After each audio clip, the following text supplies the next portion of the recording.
Olá pessoal, meu nome é Luiz Augusto Gomes Baring, tenho 38 anos. Eu ingressei na faculdade na Unesp, campus de Rio Claro, em 2001 e me formei licenciado lá em 2004 e bacharel em Física em 2005.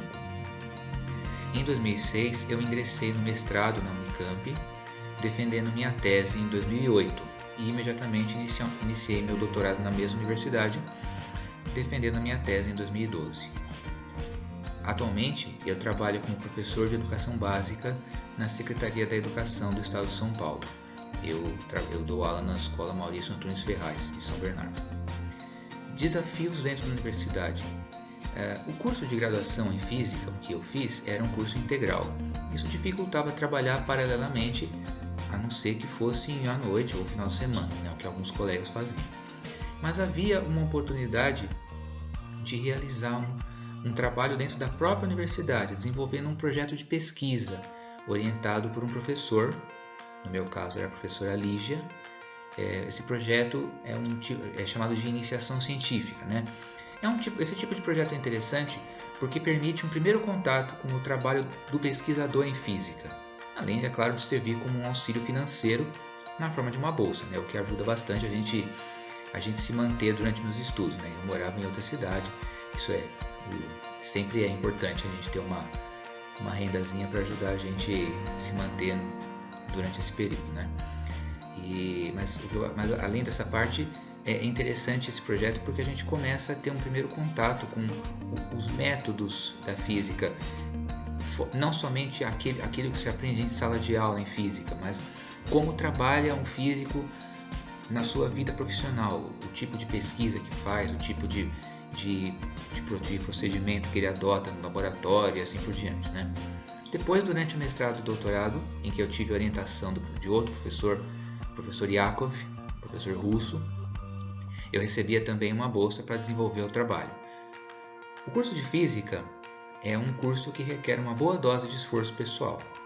Acho que muitos são assim, né? Mas o curso de Física é um que requer uma boa dose de esforço pessoal, porque há uma quantidade muito grande de conteúdos a serem dominados e é um curso fortemente apoiado em matemática, né? Ou seja, não a pessoa tem que, se não tem ainda uma habilidade muito boa na matemática, é bom que a pessoa corra atrás um pouquinho disso, né?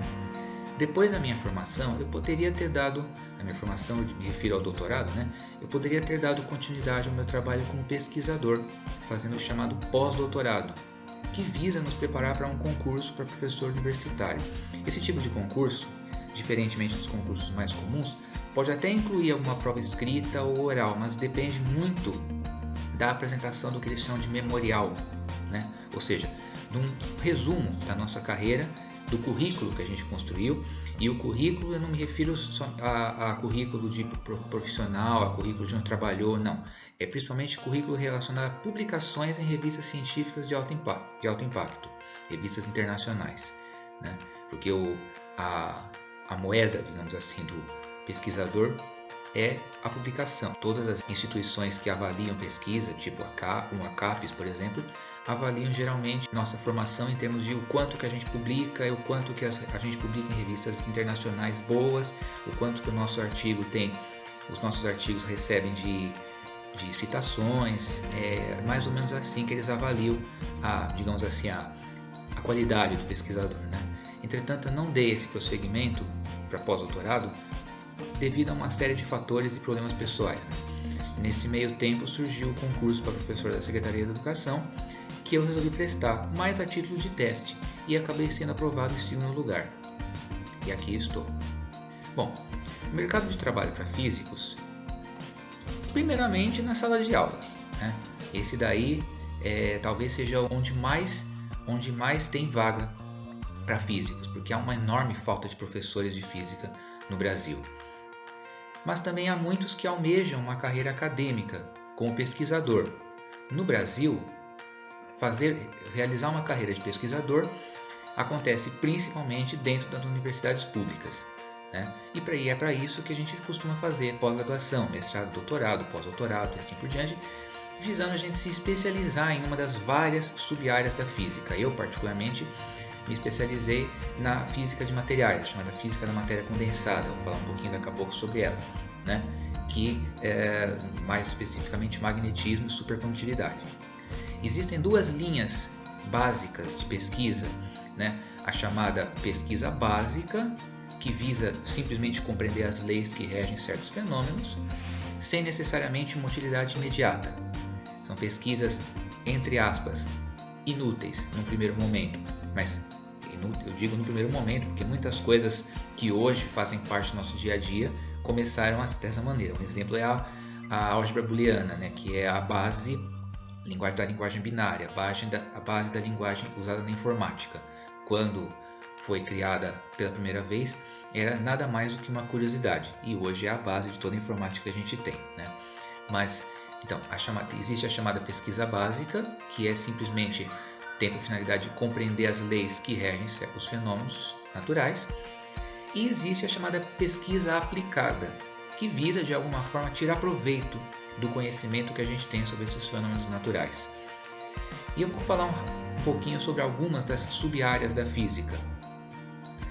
Não necessariamente a mais comum, a mais importante ou a menos importante, mas coloquei aqui numa ordem aleatória.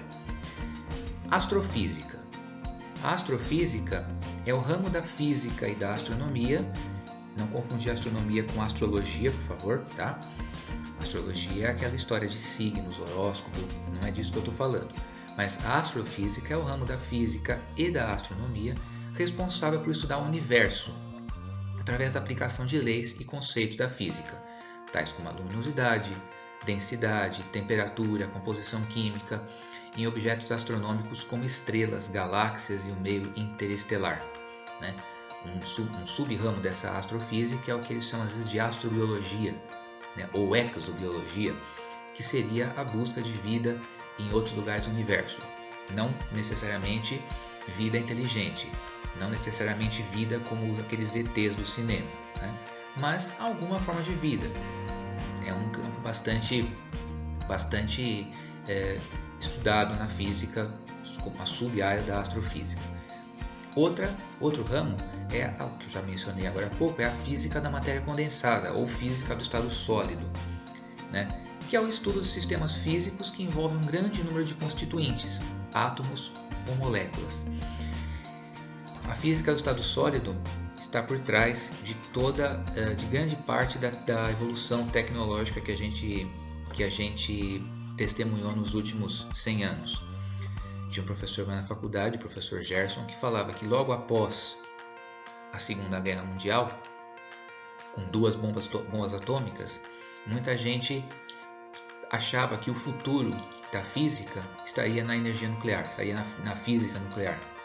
E na realidade, embora a física nuclear, eu vou falar daqui a pouco um pouquinho sobre ela, a física nuclear seja uma área importante da física, o que fez a diferença, o que mudou a tecnologia do século XX não foi a física nuclear, foi a física do estado sólido. Foi descoberto pouco depois da Segunda Guerra o transistor.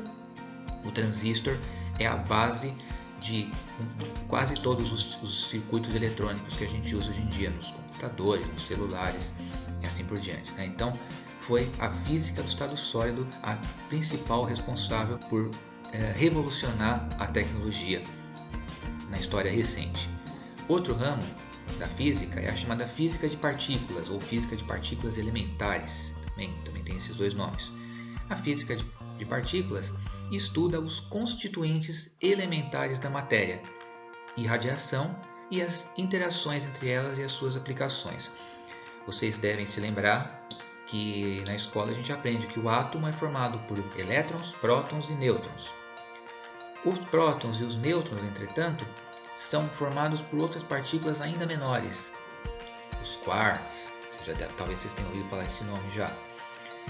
Pois bem, a física de partículas tem por objetivo estudar exatamente esse tipo de partícula e subpartícula e a relação delas com tudo que se conhece, com tudo que existe na natureza hoje em dia.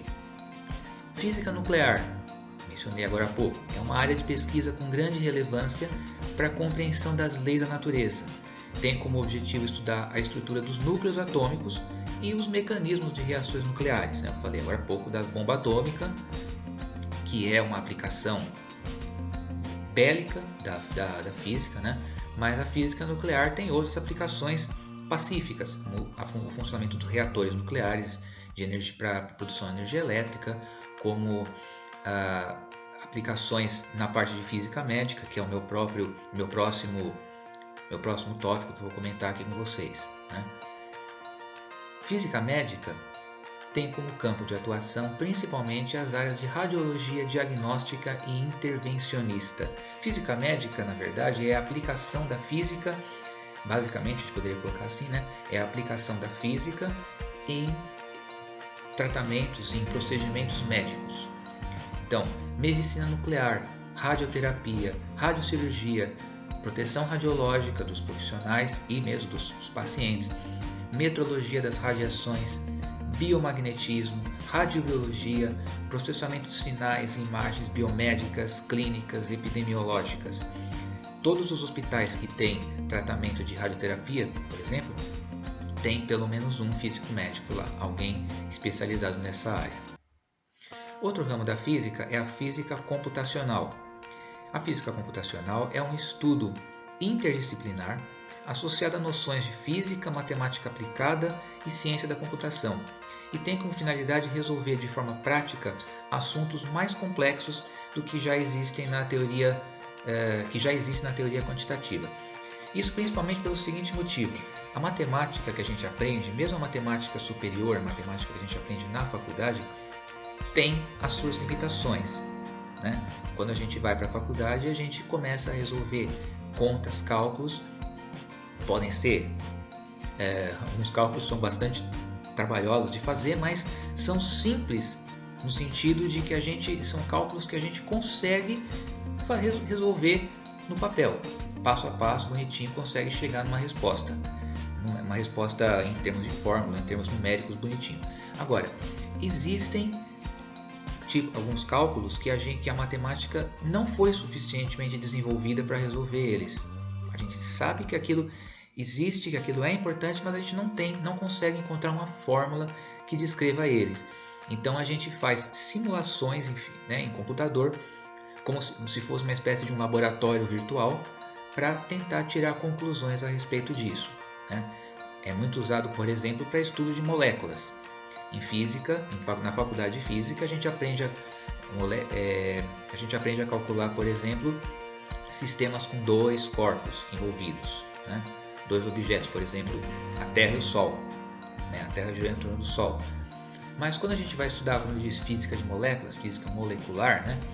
A gente tem uma quantidade enorme de moléculas, é um número de Avogadro. Vocês devem se lembrar, espero que você se lembre daquele número de Avogadro, aquele 6 vezes 10 a 23, vocês devem ter ouvido falar em algum momento já. Agora, logicamente a gente não consegue fazer uma formulação simples para uma quantidade tão grande de partículas assim. Então a gente precisa tirar muitas vezes obter informações a partir disso. Então por isso a gente faz essas simulações, né? É como se a gente estivesse montando no nosso laboratório, um laboratório virtual, é como se a gente estivesse montando um super experimento com essa quantidade enorme de partículas e vendo o que acontece. Basicamente é isso, né? Mas envolve, como eu falei agora há pouco, com matemática aplicada e ciência da computação. Envolve toda uma série de programação, programas bastante complexos, inclusive, relacionados a esse assunto. Existe também a área de instrumentação. A área de instrumentação envolve a criação e desenvolvimento de instrumentos de precisão para diversas indústrias e para a realização de experimentações. Essa especialização atrai pessoas que desejam realizar experiências e desenvolver novas técnicas na área da física. Esse segmento também envolve bastante pesquisa, né? Empresas que gostam de contratam bastante físicos são, por exemplo, a Petrobras, é uma empresa que tem bastante vaga para físico também em geral lá. Às vezes na fronteira com a geologia. Às vezes algumas indústrias de automóveis, indústrias de eletrônicos contratam físicos também, né? Principalmente por causa dessa parte de instrumentação aí. Outro ramo da física é a física acústica. As pessoas que trabalham nessa área trabalham para avaliar o tamanho de ruído, a intensidade de ruído, melhor falando, e desenvolver equipamentos e utensílios que possam ser utilizados como isolantes acústicos de ambientes abertos e fechados. Outro ramo, também na fronteira com outra ciência, é a física biológica. A física biológica, essa área envolve diversas pesquisas a nível microscópico e se interrelaciona com outras áreas, como matemática, bioquímica, física teórica, ciência da computação. É importante a gente salientar que essa é uma forma nova de fazer ciência, né? Por isso essa área da física ainda é bastante debatida e tem vários processos, está passando por diversos processos de experimentação, mas é um dos ramos que o físico pode atuar também. Existe também a área da física ambiental, que realiza pesquisas sobre as propriedades do solo e da atmosfera, de modo a realizar esses estudos com mudanças de clima. Esse meio estuda ecossistemas, climas, ecologia, sistemas da natureza. Outro ramo da física é a ótica, uma área que desenvolve lentes para diversos tipos de aparelho, como máquinas a laser. Essa área é bastante conhecida pelos físicos e diversos profissionais possuem preferência por ela, devido à sua ampla área de atuação, né? Como eu disse, desenvolve equipamentos, lentes para diversos tipos de aparelho. Isso pode ser tanto para fins tecnológicos quanto para fins, por exemplo, lentes de óculos, de outros tipos de equipamentos mais aperfeiçoadas, mais modernas, mais finas, mais estéticas, enfim, depende da aplicação que o profissional está querendo dar, né? Outra área interessante na física, como perito de polícia. O físico pode usar os conhecimentos que ele tem para fazer análise, por exemplo, de locais onde acontece algum crime ou algum acidente, saber analisar, por exemplo, temperatura no lugar ou a composição de alguma amostra que seja encontrado em alguma pessoa, enfim, tem bastante aplicação da física nisso também. Outro tipo de instituição que gosta bastante de contratar físicos também, são as instituições financeiras e os bancos, porque em física a gente usa bastante estatística, né? E isso é uma coisa em que o físico, as finanças, né, a economia gosta bastante, né, para tentar fazer análises matemáticas e previsões da variação do mercado, por exemplo, da bolsa de valores, né? Existe um ramo da física bastante importante também, que é a chamada econofísica, né, na fronteira da física com a economia. Os físicos também podem atuar em indústrias da área de telecomunicações e produções de metais e ligas, né? Pois essas são algumas das suas especialidades.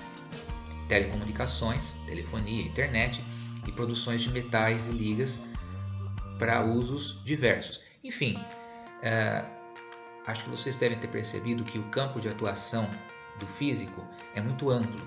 O físico pode trabalhar em muitas coisas. Isso, num primeiro momento, pode parecer um problema, mas na prática é uma vantagem, porque a gente pode, o físico é um profissional assim polivalente, ele sabe muito sobre muitas coisas, então ele pode ter um campo de atuação vastíssimo. E eu particularmente sou apaixonado pela física, né? Claro que eu gosto também, acho muito bonito as outras ciências também. Houve uma época da minha vida que eu pensei em ser professor de biologia também, curiosidade, tá? Mas a física eu acho que é uma ciência, assim, talvez uma das ciências mais fundamentais que existe, uma das ciências mais básicas. Quase que poderia dizer que as outras ciências são, digamos, derivadas da física, né? Eu sei que os profissionais de outras áreas talvez não gostem muito de me ouvir falando isso, né? Mas é a impressão que eu tenho. A palavra física vem do grego, physique, e physique significa natureza, né? É daí que tem que a gente fala às vezes, condicionamento físico. Não tem nada a ver com a física, ciência física que foi a minha especialidade, né? Mas tem a ver com a parte física da natureza do nosso corpo, né? E inclusive existem também profissionais de física que estudam, por exemplo, a questão da motricidade humana, o movimento do nosso corpo. Aí já é a fronteira a outra física, né? A educação física também. Né? Mas existe todo um estudo disso daí. Já assisti uma vez, estava na faculdade, assisti uma palestra bem interessante sobre isso. Enfim, espero que tenha ficado claro que isso que eu falei agora há pouco, que o campo de atuação do físico é muito amplo. E caso alguém tenha alguma dúvida, vou deixar um contato que vocês podem me fazer alguma pergunta. E é isso, eu agradeço pelo convite para gravar esse vídeo.